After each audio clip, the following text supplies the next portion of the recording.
Hello, hi guys! Magandang hapon sa inyo lahat.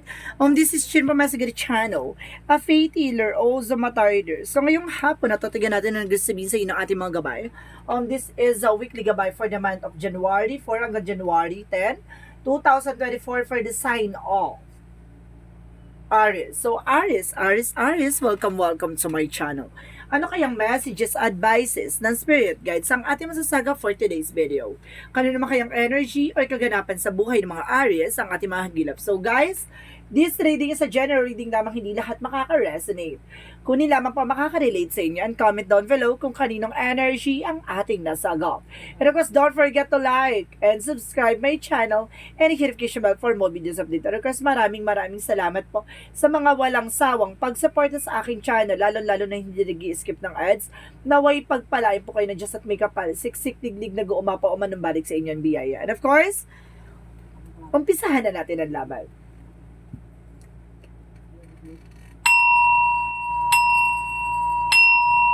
Angel Spirit, please give me information for the sign of Aries.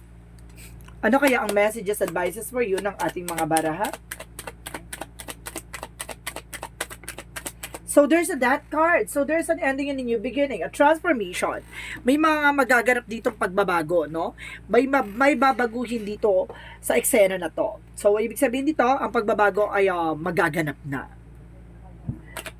And of course, there's an Ace of Cups. So there's a new love life, new offer, no? New romance.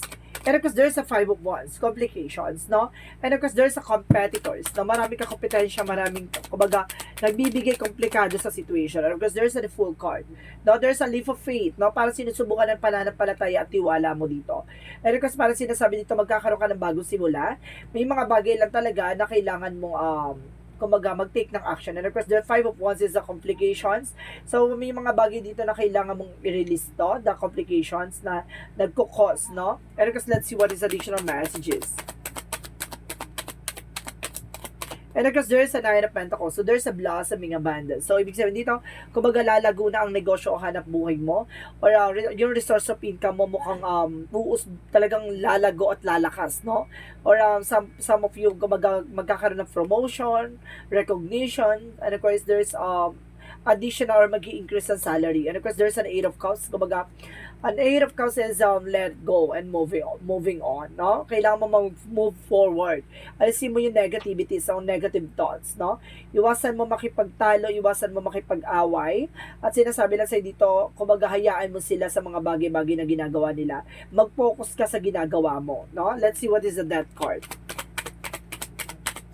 A Death card represent the Three of Pentacles. So, ibig sabihin, there's a collaboration o teamwork, no? Ibig sabihin dito, kumbaga, kailangan mong mag-focus or kailangan mong, there's a unity, no? Kailangan mong makapagtulungan, no? Either sa person mo or sa family mo, na para matapos na, no? The transformation, yun yung mga bagay na mababago, no? And of course, there's, the Six of Pentacles. So, ibig sabihin, magtutuloy-tuloy na about sa finances. So, ibig sabihin dito, kaakibat dito ang romance mo. Ibig sabihin, magkakaroon ka ng balance, give and take, no? Ibig sabihin, tutulungan ka nitong tao na to sa mga bagay-bagay or sitwasyon, lalo-lalo na sa pagdating sa finances. And because there's a Four of Wands. So, ibig sabihin dito, kumbaga itong application na to, maaaring nga matapos na. And the Four of Wands represent twin flame energy by the awakening. May mga bagay na mamumulat ka na dito para matatauhan ka or something na, kumbaga, malalaman mo na kailangan mo mag-take ng action na mag-set ng boundaries para mawala na tong complication na to. And of course, there's a celebration. So, let's see what is the full card. What is the full card is all about? Okay, the full card represents the Ten of Wands. So, ibig sabihin dito, burden, no? Kumbaga, maraming, kumbaga, matatapos na, no? Obligasyon, responsibilidad. At sinasabi dito, magkakaroon ka ng bagong simula. And of course, there's Five of Swords. Mag-ingat ka lang, there's a self-sabotage. No, kumbaga may mga bagay dito na parang, kumbaga yung mga papers or documents or something information na ilalabas mo ay, kumbaga ibibigay mo, na ikaw yung may gawa, ay maaaring sapawan, no? Maaaring masapaw or maaaring maagaw. Maging aware ka, no? Kasi parang sinasabi dito, wag kang, pagdating sa mga bagay-bagay or magbubukas ka ng business or magbubukas ka ng isang negosyo o trabaho, wag kang magsasabi ng information include dun sa trabaho or negosyo mo. Kasi, kumbaga, mayroong mga naiinggit behind your back, no? Baka maunahan ka or baka sapawang ka or baka kunin yung mga bagay na gagawin mo. So, let's see what is the Eight of Cups. Because there is a Queen of Cups. So, ibig sabihin dito, there is some healing. Magkakaroon ka na ng healing, no? Pagdating sa love life, na maaaring there's a new beginning coming in for you, and new love life dito. And of course, kailangan mo na move forward at kalimutan yung negativities or nag-cause ng negativity sa'yo. So, let's see what is the Death card and the Three of Pentacles. And of course, there's a Queen of Pentacles. So, there's a practicality pagdating sa finances. Ibig sabihin, mag-focus ka sa trabaho, negosyo, hanap buhay mo. At kailangan na, kumbaga, dedication ka. And of course, kailangan makunat ka dito or kiripot or something na maghigpit ka. So, let's see what is the Ace of Cups and of course the Six of Pentacles. Because there's a Page of Wands. So, there's a good news. The email, messages, or something matatanggap mong mensahe or bagong plano, no?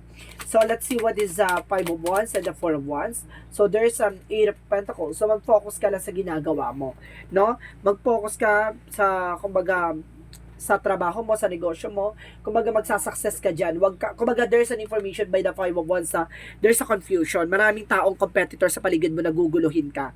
No? Ipakita mo sa kanya na kumbaga nakapokus ka, resilience ka, kumbaga matahimik ka lang na nagtatrabaho ganito ganyan. Na huwag ka magbibigay ng kahit anong informasyon. Kasi pag the more na nakakawa sila ng informasyon, the more kumbaga sasapawang ka sa situation. And of course, sinasabi sa'yo dito, kailangan tahimik kang nagtatrabaho or tahimik kang gumagawa ng eksena para nang sa ganon, kumbaga hindi nila magawan ka ng magawa ng hindi maganda, no? Para mag-cause dito ng complication. So, sinasabi sa'yo dito na matatapos yung complication, nasa sa'yo yan, no? Kung magko-focus ka or tatahimik ka. And because there's a Page of Pentacles, so there's a new fresh ideas and new plans. So, ibig sabihin dito, papasok yung mga planong hindi ka nagbibigay ng impormasyon sa ibang tao. Even sa family mo, kailangan sasarilihin mo yung plano na yan nang sa ganun matupad mo.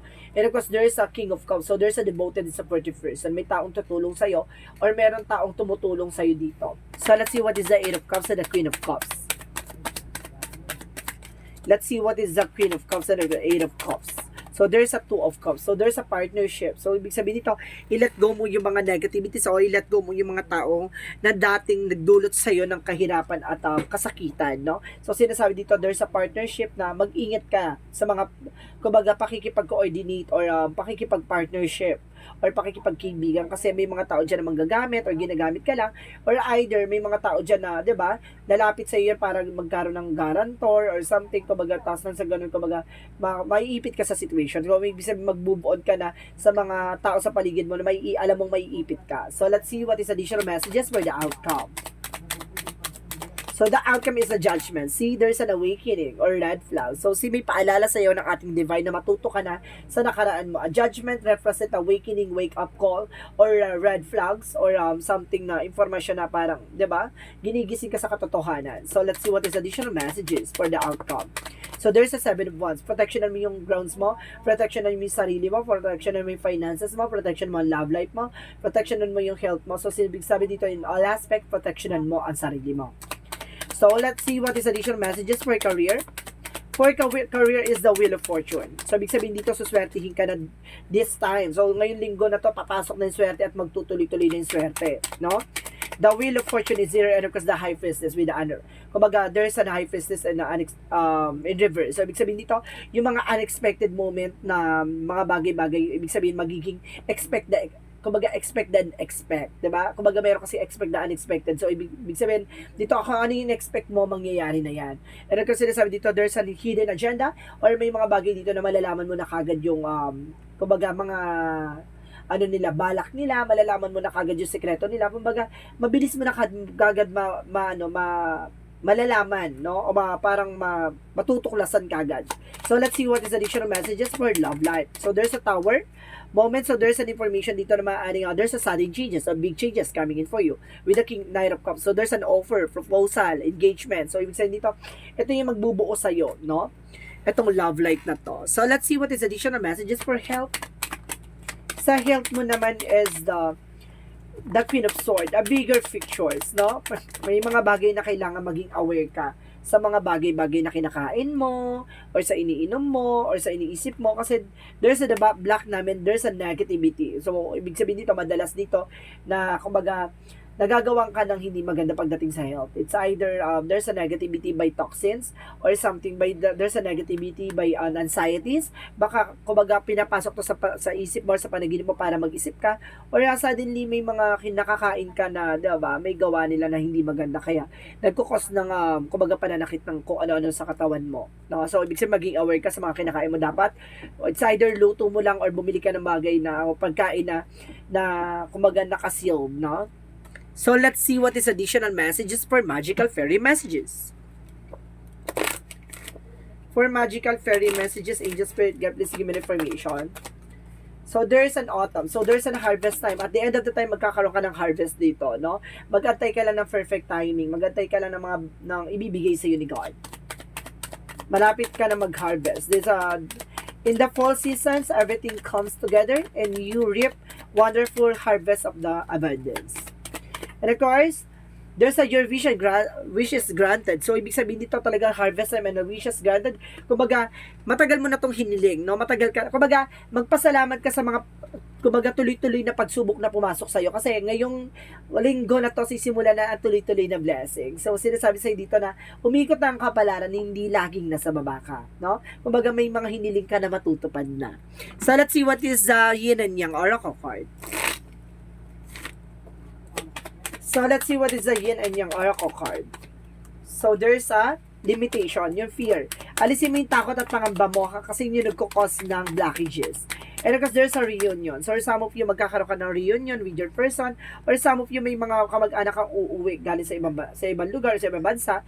And there's an assistance by spirit guides. No, ginagabayan ka na ngayon ng ating mga gabay na para hindi ka maapunta sa masamang landasin. So, ibig sabihin, may mga bagay kasi na parang naiipit ka sa situation, or something na naiipit ka sa pangungutang, or naiipit ka sa guarantor. So, sinasabi sa'yo dito na umiwas ka na sa mga dati mong kinagisnan.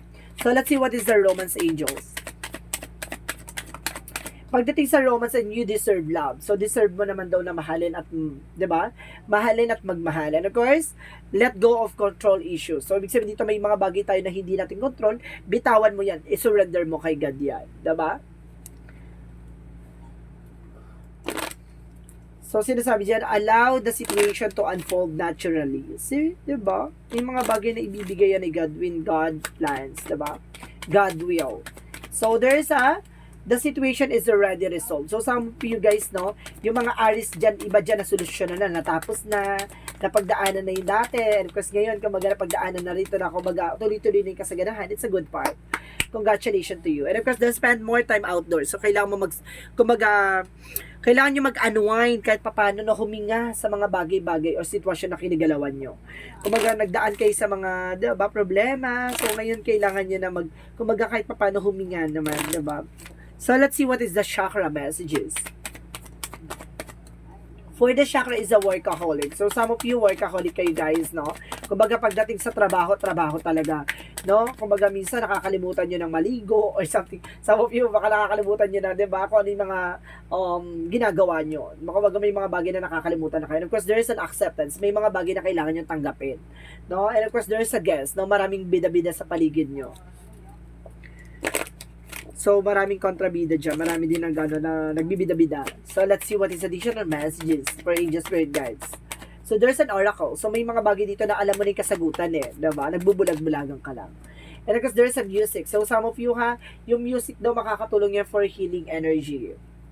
So, let's see what is the Monsology. So, let's see what is the Monsology. So, there is a prosperity lies ahead. So, ibig sabihin talaga palapit na ang prosperity for you. Ang swerte ay palapit na. And of course, there is a surrender to the divine. So, ibig sabihin dito, ay yung sinasabi ko kanina, di ba? I-surrender mo lang lahat ng bagay, di ba? Ibig sabihin dito, hayaan mong kumbaga mangyari mga bagay, di ba? Allow the situation to unfold naturally, di ba? Hayaan mo mangyari siya ayon sa kalooban ng Diyos. So, let's see what is additional messages. And of course, taking action. So, kailangan mo lang mag-take ng action. Kung gusto mo mabago ang buhay mo, magpatuloy ka, dedication sa ginagawa mo, mag-focus ka, huwag kang pagugulo, huwag kang papalin lang, basta magpatuloy ka sa ginagawa mo.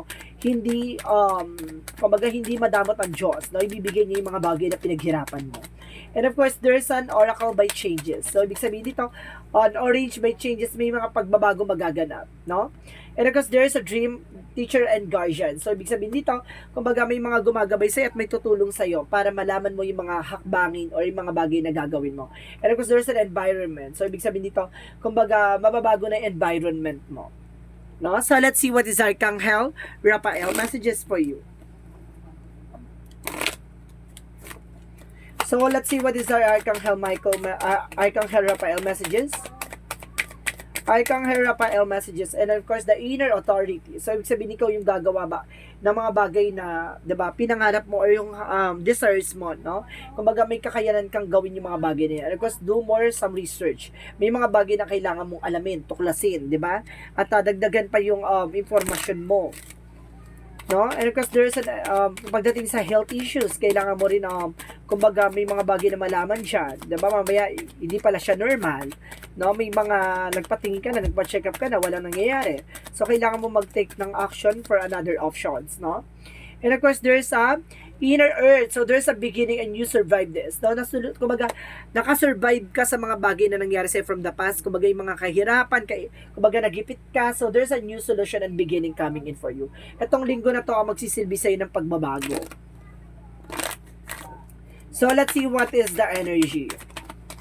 The first chakra, Archangel Michael, for protections.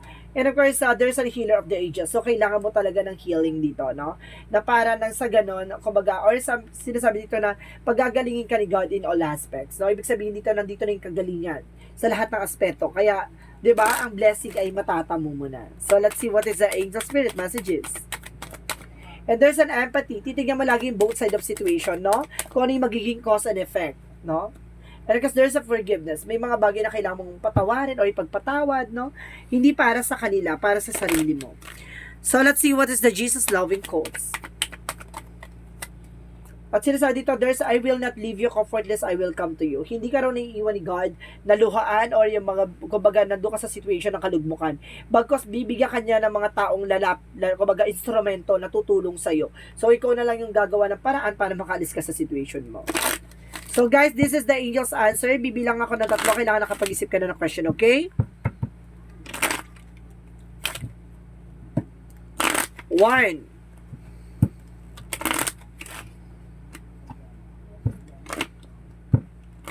2. 3. Angel's answer. Give me an answer for the question.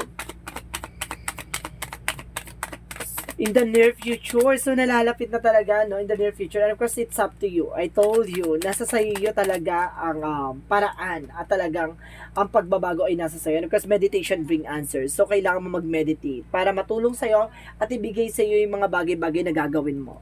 So, let's see what is the angel's number. So, let's see what is the angel's number. So, there's a 10-10. I am patient. So, kailangan habaan yung pasensya nyo, no? Panatilihin kalmado. And of course, keep your thoughts positive and be patient in everything, working out of your highest good. Trust that your angels are working behind the scenes to help you. So, ibig sabihin dito magtiwala ka, no? Sa mga bagay-bagay na nangyayari sa'yo. Kumbaga, ibibigay ni God kung talagang para sa'yo na yan. So, kailangan mo lang talaga mag-focus at kontrolin yung emotions mo, no? At of course, kailangan mo magpatuloy sa likod ng mga taong mapanira sa paligid mo, no? And of course, there's an openness. So, ibig sabihin dito, kumbaga bukas palad na ibibigay sa'yo, no? At sinasabi dito, I know that we oh my God, excuse me. Nimla ko na water, guys. Okay, thank you. So, sinasabi dito, guys, I know that when one door closes, another opens. Today, I trust the universe. I trust myself. I trust life. No matter what has gone before, I have faith that something better is on its way. Prepare me for accept the many opportunities God opens before me. So, see, kumbaga ngayon, no, magbabak